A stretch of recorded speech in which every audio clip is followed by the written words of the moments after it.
দিলে বাংলাদেশকে আসলে এই সফলতা বা সুস্থিত হওয়ার পিছনে আমরা আল্লাহর কাছে, আমরা ইসলামের হাতে আমরা আমাদের সফলতার জন্য আল্লাহর কাছে আমরা বেশি বেশি নিঃসন্দেহে যদি প্রতিষ্ঠানটি শুধু ছাত্রদের পাশাপাশি এই সোসাইটির জন্য, সেহেতু আমি এতটুকু বলতে পারি যে আজকে এই প্রতিষ্ঠানটা ওপেন হওয়ার মধ্যে দিয়ে এই সোসাইটির মানুষ আবার নতুন করে থেকে দিন শিখবে, ইসলাম শিখবে এবং এখান থেকে সর্বস্তরের মানুষরা উপকৃত হবে।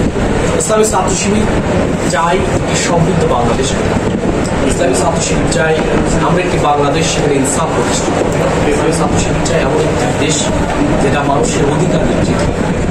এরকম বাংলাদেশ ইসলামী ছাত্র শিবির কখনো চাইনি যেখানে গুম, খুন, হত্যা, সন্ত্রাসী, ধর্ষণ থাকবে।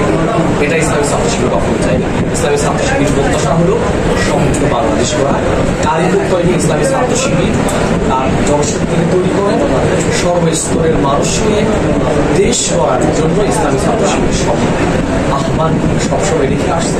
সে আহ্বানটা ইসলামী ছাত্র শিবিরের সভাপতি হিসেবে দীর্ঘ 15 থেকে 17 বছর জামাত শিবিরকে তারা আসলে বাংলাদেশের মধ্যে এমনভাবে আসলে পরিণত করেছে, জামাত আসলে কথা বললেই আর যেন মনে হয় এই যে বিষয়টা আসলে বলা বা এই করা, এই বিষয়টা আসলে কেন তারা কিভাবে আসলে মূল কোন থেকে আপনাদের সেটা আঘাত করছে, কিভাবে আপনাদের কোনভাবে করার চেষ্টা করছে?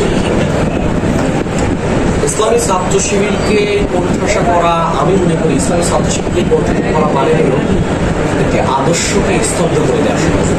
ইসলামী ছাত্র শিবির একটা আদর্শ ছাত্র সংগঠন।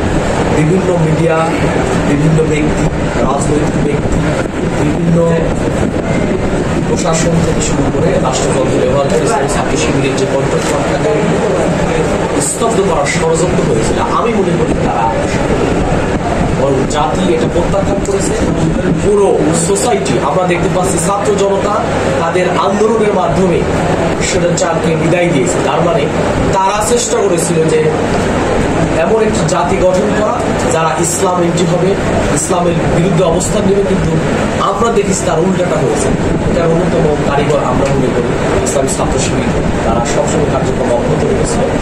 আমরা আমাদের যত ষড়যন্ত্রে আসুন না কেন, আমরা মনে করি আদর্শিক আন্দোলনকে ষড়যন্ত্র কখনোই শেষ করা যায় না। আদর্শ সবসময় থেকে আমরা আদর্শকে লালন করি, আমাদের আদর্শটাই কিন্তু ইসলাম। আর ইসলামকে কখনো বিচ্ছিন্ন করার পছন্দ না, কেউ কখনো পারবে।